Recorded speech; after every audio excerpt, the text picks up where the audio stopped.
Please ഇത് അനിൽ മുഖർജി, നമ്മുടെ പെപ്കോ കോള കമ്പനിയുടെ സിഇഒ. ഈവനിങ് ഫ്ലൈറ്റ് ഡൽഹിയിൽ നിന്ന് വന്നതേ ഉള്ളൂ. അത് ശരി. This is my co brother collector Gopinath. Oh hello, how are you? Fine. ഞാൻ പറഞ്ഞിരുന്നില്ല അച്ഛാ, ഇവരൊരു പുതിയ പ്ലാന്റ് കൂടി ഓപ്പൺ ചെയ്യുന്ന വിവരം. അയ്യോ, അത് ഉടനെ വേണോടാ. ഇപ്പൊ തന്നെ കോട്ടപ്പുറത്ത് കുടിവെള്ളമില്ലെന്നും പറഞ്ഞ് ജനങ്ങൾ മുറവിളി കൂട്ടുക. ഇനിയിപ്പോ 50 കിലോമീറ്റർ ചുറ്റളവിൽ ഭൂഗർഭജലം വലിച്ചെടുക്കുന്ന പുതിയ പ്ലാന്റ് കൂടി തുറന്നാൽ ജനവിളകും. ഹേ, അതൊക്കെ ആരറിയാൻ പോകുന്ന വെച്ചാ?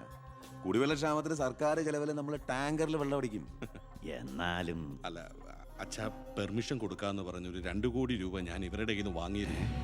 ചെറാക്കുളം ഫൈനാൻസേഴ്സിന്റെ കാസർഗോഡ് ശാഖ തുടങ്ങിയത് ആ പണം കൊണ്ട്. അച്ഛന് താല്പര്യമില്ലെങ്കിൽ ഞാൻ ആ പണം പിൻവലിച്ച് തിരിച്ചു കൊടുത്തേക്കാം. അത് വേണ്ട. പിന്നെ ആ വ്യവസായ മന്ത്രി ദിവാകരന് ഒരു തുക കൊടുക്കേണ്ടി വരുമെന്ന് പറഞ്ഞേക്ക്. കൺഫേം. Thank you. എല്ലാം കേട്ടു, ഒന്നും നടക്കില്ല. കുച്ച് നഹീ, കം ഓൺ. Good night. അല്ല അതെ, നാളെ ഒരു വഴിതടയൽ സമരമുണ്ട് KK റോഡില്. ബഹുമാനപ്പെട്ട മന്ത്രി അച്ഛൻ അതുവഴിയൊന്നും വന്നേക്കരുത്. പിന്നെ മന്ത്രിയുടെ കാറ് മകൻ തടഞ്ഞു എന്നും പറഞ്ഞ് രാത്രി ഉണ്ണാൻ വന്നിരിക്കുമ്പോ എന്റെ കഞ്ഞിൽ പാച്ചിടാൻ വന്നിട്ടുണ്ടല്ലോ. കഞ്ഞി കുടിച്ചിട്ടേ പോകുള്ളൂ. കേന്ദ്ര സർക്കാരിനെ എതിർക്കാൻ വേണ്ടി മാത്രം പെട്രോൾ വില വർധനയ്ക്കെതിരെ സമരം ചെയ്യുന്ന മറ്റ് സംഘടനകളും ഒന്ന് ഓർക്കണം. അവരുടെ സർക്കാർ ഭരിച്ചിരുന്നപ്പോഴും ഇവിടെ അടിക്കടി വില വർദ്ധിപ്പിച്ചിട്ടുണ്ടെന്ന് എന്ന് കരുതി കേന്ദ്ര സർക്കാരിനെ ന്യായീകരിക്കുകയല്ല ഞാൻ. നമുക്കെല്ലാവർക്കും അറിയാം, പെട്രോളിന് വില കൂടുമ്പോൾ ഇവിടെ ഉപ്പ് തൊട്ട് കർപ്പൂരം വരെയുള്ള സാധനങ്ങൾക്ക് അമിതമായ വില കൂടുമെന്ന്. ഓട്ടോ ചാർജ് വർധന, ബസ് ചാർജ് വർധന, ഇതൊന്നും ഇവിടുത്തെ സാധാരണ ജനങ്ങൾക്ക് താങ്ങാൻ കഴിയില്ല. എന്നും സാധാരണക്കാർക്ക് വേണ്ടി നിലകൊള്ളുന്നവരാണ് നമ്മൾ. ഭരണകക്ഷിയായാലും നമ്മൾ ഇത് ഇപ്പോഴൊന്നും തീരുന്ന ലക്ഷണമില്ല. ഇപ്പൊ തന്നെ ലേറ്റാ. ഇന്ന് പരീക്ഷാ ദിവസമായിട്ട് ടീച്ചറെ ഒന്ന് പറഞ്ഞു നോക്കിയാലോ? ഞാൻ പറയാം. 947 നമ്മുടെ മഹാത്മജി നമുക്ക് വാങ്ങി തന്ന സ്വാതന്ത്ര്യം നീണ്ട സമരങ്ങളിലൂടെയാണ്. നിങ്ങൾ വാഹനങ്ങൾ കടത്തിവിടണം. ഇതൊരു പബ്ലിക് റോഡല്ലേ? ഇതൊരു പബ്ലിക് മാറ്ററാ. പബ്ലിക്കും കൂടി സഹകരിക്കേണ്ട വിഷയം. പബ്ലിക്കിനെ ബുദ്ധിമുട്ടിച്ചിട്ടാവരുത് വഴിയോര പ്രസംഗം. ഇങ്ങനെ റോഡിൽ വെച്ചിട്ടാണോ പബ്ലിക് മീറ്റിംഗ് നടത്തുക? പബ്ലിക്കിന് വേണ്ടിയിട്ടാണ് മാഡം പബ്ലിക്കായ കാര്യങ്ങൾ പബ്ലിക്കായി പറയുന്നത്. ഇത് പബ്ലിക്കിന്റെ മുന്നിൽ വെച്ച് പബ്ലിസിറ്റിക്ക് വേണ്ടി ഉണ്ടാക്കുന്ന പബ്ലിക് ന്യൂസൻസ് ആണെന്ന് പബ്ലിക്കിന് മൊത്തം അറിയാം. ഏതാ ഈ പബ്ലിക്? ചുമ്മാ ഒരു കാര്യമില്ലാതെ ഒരു ഉടക്ക്. ഒരു കാര്യമില്ലാണ്ട് ഉടക്കാൻ പെങ്ങളെന്താ പ്രതിപക്ഷ നേതാവിന്റെ മോളാണോ? എന്താ പെങ്ങളുടെ പ്രശ്നം? നിങ്ങൾക്ക് ഇതുപോലെ ഓഡിറ്റോറിയത്തിൽ വെച്ച് നടത്തിയാൽ എന്താ? എഴുതി വെച്ചിരിക്കണ കണ്ടില്ലേ? വഴിതടയൽ സമരം ഒന്ന്. വഴിതടയൽ സമരം എങ്ങനെ ഓഡിറ്റോറിയത്തിൽ വെച്ച് നടത്തണത്? എന്റെ കുട്ടികൾക്ക് ഇത് പരീക്ഷയാണ്. എന്നിട്ട് കുട്ടികളെ ബസ്സില്. ഓ എന്റെ ഈശ്വര, ഒരു വണ്ടി നിറയെ കുട്ടികളോ? അല്ല അപ്പൊ കുട്ടികളുടെ അച്ഛൻ എന്താ പണി? ഇതൊക്കെ തന്നെയായിരിക്കും. അല്ലാതെന്താ? ചുമ്മാരിടാ. നാം ഒന്ന് നമുക്കൊന്നെന്ന് ഗവൺമെന്റ് പരസ്യം ചെയ്യുന്ന ഈ കേരള സംസ്ഥാനത്ത് ഒരു വണ്ടി നിറയെ കുട്ടികളുമായി വന്നിരിക്കുന്ന ഒരമ്മ നമുക്കിത് വാർത്തയാക്കണം. അതെന്റെ സ്കൂളിലെ കുട്ടികളാ. അയ്യോ, അത് ഞാൻ അറിഞ്ഞില്ലാട്ടാ. കൊച്ചുകുട്ടികളുടെ ഭാവി തകർത്തിട്ടാവരുത് നാട് നന്നാക്കല്. പെങ്ങൾ ഇപ്പൊ പറഞ്ഞത് ന്യായം. ഇന്നത്തെ കുട്ടികളാണ് നാളത്തെ പൗരന്മാർ. അവരാണ് ഇന്ത്യയെ നയിക്കേണ്ടവർ. ആ പൗരന്മാർക്ക് വേണ്ടി ആ വണ്ടി ഒന്നായിട്ട് കടത്തി വിടറാ. പെങ്ങളങ്ങോട്ട് പൊക്കോളൂ. അപ്പോൾ ഞാൻ പറഞ്ഞു നിർത്തിയ ഇതുപോലുള്ള സമരങ്ങൾക്ക് ജനപിന്തുണയുണ്ടാവണം. ഒറ്റക്കെട്ടായിട്ട് നിന്ന് പോരാടണം. പ്രിയപ്പെട്ട നാട്ടുകാരെ, ഞാൻ പറയുകയാണ്, ഞാൻ ചോദിച്ചു പോവുകയാണ്. പ്രിയപ്പെട്ട നാട്ടുകാരെ, ഞാൻ പറയുകയാണ്, ശ്രീമതി ഇന്ദിരാഗാന്ധി ഇവിടത്തെ പ്രധാനമന്ത്രിയായിരുന്നപ്പോൾ ഇവിടെ എന്തിന്റെ കുറവുണ്ടായിരുന്നു? ഞാൻ ചോദിക്കുകയാണ്. എന്താടി? അയ്യോ, ഇത് പിടിച്ച്. അതെ, നിങ്ങളെല്ലാരും ഇവിടെ ഇരി, ഞാനിപ്പോ വരാം. പിന്നെ കയറിക്കോ.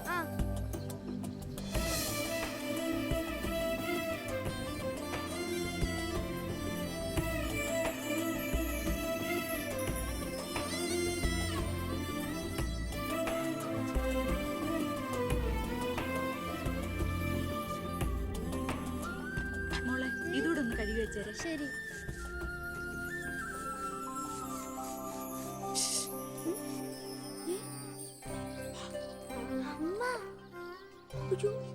ഇനി മോള് പോയി പഠിച്ചോളൂ, അമ്മ കഴിക്കോളാം. ശരി. എന്താ? ഇതേ ആരും കാണാതെ വേണം വായിക്കാൻ. ആളാകെ 1.5 ചാണയുള്ളൂ. ഇപ്പോഴേ വളഞ്ഞ കാന്താരിയ. അതുകൊണ്ടല്ലേ അവൻ കൊടുത്ത കത്ത് മേടിച്ച്. ദേവകമേ, കുട്ടികളായതുകൊണ്ട് ഞാൻ ക്ഷമിച്ചു. ഇനി വളരുമ്പോഴും അവര് ബന്ധം തുറന്നാ കുഴപ്പാ. നമ്മളായിട്ട് അതിന് സാഹചര്യം ഉണ്ടാക്കണ്ട. അതുകൊണ്ട് ദേവകമ്മ കൊടുത്ത് പൊക്കോളൂ. ലക്ഷ്മി ഒന്നും പറയണ്ട.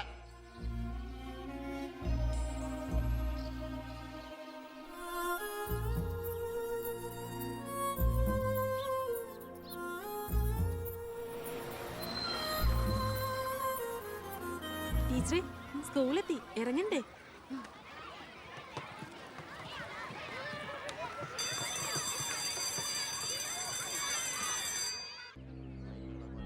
ഓ എത്തിയോ പട രാവിലെ തന്നെ. ഓ ജോസ്ബേ, ജോസ്ബേ, ഓ എന്താടോ ഇത്? സ്വപ്പ പഴകഞ്ഞ അതല്ലടോ, പുറത്ത് എന്തോ ആൾക്കാരാന്ന്. ഇവറ്റകളെയൊക്കെ തിരുവനന്തപുരത്തേക്ക് കെട്ടിയെടുത്താൽ മതി എന്ന് പറഞ്ഞോണ്ടോ എനിക്ക്. വീട്ടിലും ഒരു സൗകര്യം തരില്ല എന്ന് വെച്ചാൽ നാശൂലങ്ങള്. എലക്ഷന് മാത്രമേ നമുക്ക് വരെ ആവശ്യമുള്ളൂ എന്ന് ആ പട്ടിണി പാവർക്ക് അറിയില്ലല്ലോ. ഇതിൽ ഭൂരിപക്ഷം പേരും മോനെ കാണാമെന്ന. മോന് നാട്ടിൽ നല്ല ടേസ്റ്റ് അല്ലേ പേരാ.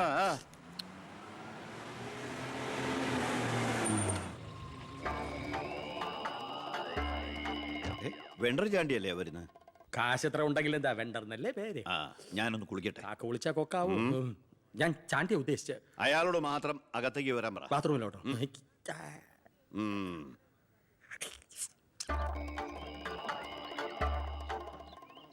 കാർഷിക കടമല്ലേ? അതെ. ജപ്തി ചെയ്യില്ല. ഗഡുക്കളായിട്ട് അടയ്ക്കാനുള്ള വഴിയൊക്കെ ഞാൻ ശരിയാക്കി തരാം. അമ്മ പോക്കോളൂ. ആ ഇതാരും ചാണ്ടിച്ചനോ? 5.5 പുതിയ കാറൊക്കെ വാങ്ങിച്ചിട്ടുണ്ടല്ലോ. കർത്താവ് തരുന്നു, ഞാനത് കൈനീട്ടി വാങ്ങിക്കുന്നു. ദുബായിക്കാരൻ ചെക്കനെ മരുമോനായിട്ട് കിട്ടിയതോടെ ചാണ്ടിയുടെ ശുക്രദശ തെളിഞ്ഞു. NRI മണിയല്ലേ ഒഴുകുന്നത്. കർത്താവ് അകത്തേക്ക് എല്ലാം പറഞ്ഞു. ഞാൻ പുറത്തുനിന്ന് വന്നോണ്ട് കാശുള്ളവനെ രാജാവിനെ മുഖം കാണിക്കാൻ പറ്റൂ. എനിക്കറിയില്ലായിരുന്നു മോളെ നിങ്ങൾ ആരായിരുന്നു എന്ന്. നിങ്ങൾ അന്ന് പോയതിനു ശേഷം ജോസഫ് ഒന്ന് പറഞ്ഞപ്പോഴാ ഞാൻ കാര്യങ്ങളൊക്കെ അറിഞ്ഞത്. അറിഞ്ഞപ്പോ എന്തുമാത്രം വിഷമിച്ചു എന്നോ. മോളോടും മോളുടെ അമ്മയോടും അറിഞ്ഞോ അറിയാതെയോ ഞാൻ മോശമായി പെരുമാറിയിട്ടുണ്ടെങ്കിൽ ഈ അമ്മയോട് ക്ഷമിക്കണം. എന്തിനാ അങ്ങനൊക്കെ പറയണേ? അമ്മ ഞങ്ങളോട് ഒരു തെറ്റും ചെയ്തിട്ടില്ല. അമ്മേ, ഒരു വണ്ടിക്കുട്ടികളുടെ അമ്മ അല്ല ടീച്ചർ. പെങ്ങളെന്താ ഇവിടെ? ഉണ്ണി, നിനക്ക് ഇവിടെ മനസ്സിലായോ? നമ്മുടെ വീട്ടിൽ പണിക്കുന്ന ദേവകിയുടെ മോള. ശാരി.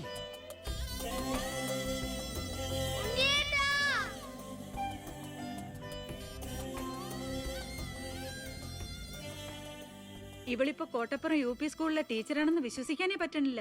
പണ്ട് പരീക്ഷയുടെ തലേന്ന് വരെ ഇവളെ കൊണ്ട് ഞാൻ പാത്രം കഴിച്ചിട്ടുണ്ട്. പാവം. സ്കൂളില് ടെമ്പററി വേക്കൻസിയാ. എനിക്ക് മനസ്സിലായില്ല. ടെമ്പററി എന്ന് പറഞ്ഞ 6 മാസത്തേക്ക്. അതല്ല, എനിക്ക് ഇന്നലെ കണ്ടിട്ട് മനസ്സിലായില്ല. പക്ഷെ എനിക്ക് കണ്ടപ്പോ തന്നെ മനസ്സിലായി. Law college union chairman, youth വിങ്ങിന്റെ ജില്ലാ സെക്രട്ടറി എന്നൊക്കെ പറഞ്ഞ് പത്രത്തിൽ ഇടയ്ക്കിടയ്ക്ക് ഫോട്ടോ വരാറുണ്ടല്ലോ. B. കൃഷ്ണകുമാർ. അല്ല, എന്താ ഇവിടെ ഇപ്പൊ ഇങ്ങനെ ഒരു സർപ്രൈസ് ആയിട്ട്? ഞാൻ മിനിസ്റ്റർ ഒന്ന് കാണാൻ വന്നതാ. ഞങ്ങളുടെ സ്കൂളിലും പരിസരത്തൊന്നും കുടിവെള്ളമില്ല. ഓ, അപ്പൊ കിണറാണ് ആവശ്യം. അതിന് അച്ഛൻ മതിയാവോ? അച്ഛനെല്ലാം കൊളാക്കിയാണ് ശീലം. ഇവൻ അച്ഛനെ കുറിച്ച് പറയാൻ കിട്ടുന്ന ഒരവസരവും പാഴാക്കില്ല. അത്രയ്ക്ക് ഒരുമയാ രണ്ടുപേരും തമ്മിൽ. എന്നിട്ട് കിണറിന്റെ പ്രശ്നമൊന്നുമല്ല. ഇവിടുത്തെ കോള കമ്പനി അടുത്തുള്ളതുകൊണ്ടാ സമീപ പ്രദേശങ്ങളിലൊന്നും വെള്ളമില്ലാത്തെന്ന് ആളുകൾ പറയുന്നത്. ഉള്ള വെള്ളത്തിലാണെങ്കിൽ വിഷാംശവും. ഇപ്പോ ഏതോ പുതിയ പ്ലാന്റാ കമ്പനിക്കാർ തുടങ്ങാൻ പോവാന്ന്. അതോടി വന്നാ ഈ നാട് കൊടും വരൾച്ചയിലായിരിക്കും. അതൊന്ന് തടയണം. ആ വർത്തമാനത്തിനിടയില് എന്റെ അമ്മ ആരോടോ പറഞ്ഞൊരു വെറും വാക്കിന്റെ പുറത്താ ഈ വീടും ഞങ്ങളും തമ്മിലുള്ള ബന്ധം നാട്ടുകാരറിഞ്ഞത്. അതോടെ എല്ലാരും ഒപ്പിട്ട് നിവേദനം കൊടുക്കേണ്ട ജോലി എന്റേതായി. കൂടെ വന്നവരവിടെ മുൻവശത്ത് നിൽക്കുന്നവര്. കയ്യില് കാശ് എത്രയുണ്ട്? കാശോ? എന്റെ അച്ഛനായതുകൊണ്ട് പുകഴ്ത്തി പറയല്ല. ഭയങ്കര അഴിമതി വീരനാ. കോള കമ്പനിക്കാർ കൊടുത്തതിനേക്കാൾ കൂടുതൽ കൊടുക്കാനുണ്ടെങ്കിൽ കാര്യം എളുപ്പമാവും. അനാവശ്യം പറയാതെടാ. മോളുടെ കാര്യം ഞാൻ പോയി ഇവന്റെ അച്ഛനോട് പറഞ്ഞിട്ട് വരാം. ശരി.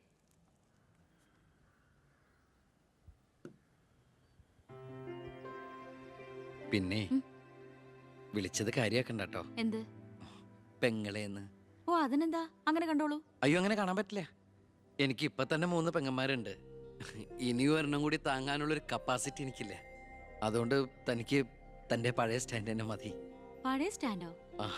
കുട്ടിക്കാലത്ത് ഞാനൊരു ലവ് ലെറ്ററിയും ഒരു കത്തി ഞാൻ തന്നില്ലേ? അന്നത് തമാശയായിട്ട് തോന്നിയെങ്കിലും പിന്നീട് ആ തമാശ എന്റെ കൂടെ വളർന്ന് വളർന്ന് ഇപ്പൊ നേരിട്ട് കണ്ടപ്പോ സീരിയസ് ആയി.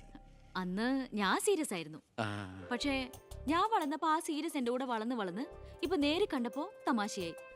അതെന്താ? എനിക്ക് ബുദ്ധി വെച്ചതാ. വെറുതെ ഒന്ന് പോടുന്നേ. ആ മോളെ, ഞാനവന്റെ അച്ഛനോട് പറഞ്ഞിട്ടുണ്ട്. അങ്ങോട്ട് ചെല്ലും, കാത്തിരിക്കുക അവിടെ. ശരി. അതെ, വെറുതെ എന്തിനാ? താൻ അങ്ങോട്ട് ചെല്ലുമ്പോ ഇപ്പൊ എന്താ ഉണ്ടാവണമെന്ന് വേണമെങ്കിൽ ഞാൻ പറഞ്ഞുതരാം. ഞാൻ അച്ഛൻ. ആ വരൂ വരൂ വരൂ. ലക്ഷ്മി പറഞ്ഞു ദേവകിയുടെ മോള് വന്നിട്ടുണ്ടെന്ന്. നീ അങ്ങ് വളർന്നു പോയല്ലോ. നിവേദനം എടുത്ത് കൊടുക്കുന്നു. എന്താ ഇത് നിവേദനം? ഓ കുടിവെള്ള പ്രശ്നം ലക്ഷ്മി പറഞ്ഞു. തൊട്ടടുത്ത് പഞ്ചപുച്ഛം അടക്കി നോക്കി നിൽക്കുന്ന 7 അടുത്ത് നിവേദനം കൊടുത്തുകൊണ്ട് ഡോ കാര്യങ്ങളൊക്കെ വിശദമായി പഠിച്ച് വേണ്ട നടപടികൾ ഉടനെ എടുത്തേക്കണം. PA. ഇതാരാന്നറിയോ? ദേവകിയുടെ മോളാ. അമ്മയ്ക്കൊക്കെ സുഖം തന്നെയല്ലേ? ആ എങ്കിൽ ഞാൻ ഇറങ്ങട്ടെ. 10 മുമ്പ് തിരുവനന്തപുരത്ത് എത്തണം. തൊട്ടു പിറകെ പോകുന്ന PA നിവേദനം ചുരുട്ടിക്കൂട്ടുന്നു. എന്തിനാ അച്ഛൻ ഇങ്ങനെ കളിയാക്കണേ? നന്നല്ല കേട്ടോ. എന്നാ വേഗം ചെല്ല് ചെല്ല്. ആ വരൂ വരൂ വരൂ. ലക്ഷ്മി പറഞ്ഞു ദേവകിയുടെ മോള് വന്നിട്ടുണ്ടെന്ന്. നീ അങ്ങ് വളർന്നു പോയല്ലോ.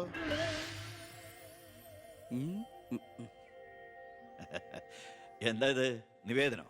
ഓ, കുടിവെള്ള പ്രശ്നം അല്ലേ?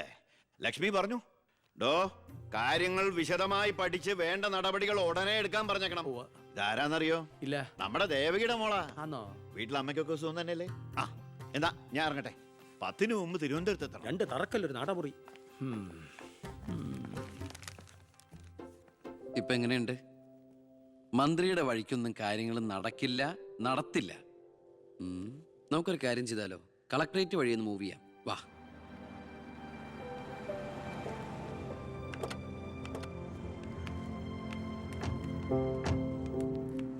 മീനൂട്ടിയെ, ഇത് കളക്ടറുടെ വൈഫ്. ഇത് ആരാന്ന് മനസ്സിലായ മീനൂട്ടിക്ക്? ഇല്ല. ആ, നമ്മുടെ ദേവകിയമ്മയുടെ മോളാ ശാരി. അയ്യോ, ഇത് ആളാകെ മാറിപ്പോയല്ലോ. അപ്പൊ നീയോ? ആൾക്കിപ്പോ കോട്ടപ്പുറ സ്കൂളിലാ ജോലി. ദേവകിയെ പോലെ തൂപ്പു ജോലിയാണോ സ്കൂളില്? അല്ല, ടീച്ചറാണ്. ഓ, നന്നായിട്ട് പഠിച്ചിരുന്നെങ്കിലേ നിനക്കും ഇതുപോലെ അന്തസ്സുള്ള ജോലി കിട്ടില്ലായിരുന്നോ? ഇതിപ്പോ കളക്ടറുടെ ഭാര്യ എന്ന് പറഞ്ഞിട്ട് എന്താ കാര്യം? അടുക്കളപ്പണി തന്നെയാ. ശോഭേച്ചിക്ക് ഇപ്പോഴും ഒരു മാറ്റമില്ല. മാറുകയില്ല. അതെ. കോട്ടപ്പുറ സ്കൂളിലാണെന്നല്ലേ പറഞ്ഞത്? അവിടെ ജയപ്രസാദ് പേരിൽ ഒരു മാഷിനെ അറിയോ? കവിതയൊക്കെ എഴുതാറില്ല. അറിയാം. ആള് വിചാരിക്കും പോലെ നല്ലട്ടോ. ഭയങ്കര ബ്രില്യന്റാ. കോളേജിൽ എന്റെ സീനിയർ ആയിരുന്നു. എടി, എടി, എടി, എടി, ഒന്നും നിർത്തടി. ഒരാളെ കിട്ടിക്കഴിഞ്ഞ അപ്പ കൊന്നോളും. ഇങ്ങനെ ഒരു കത്തി. പോയട്ടെ. വാ പോവാം. കൂടെ വന്നവരൊക്കെ വിളിച്ചോളൂ. ശരി, വരൂ.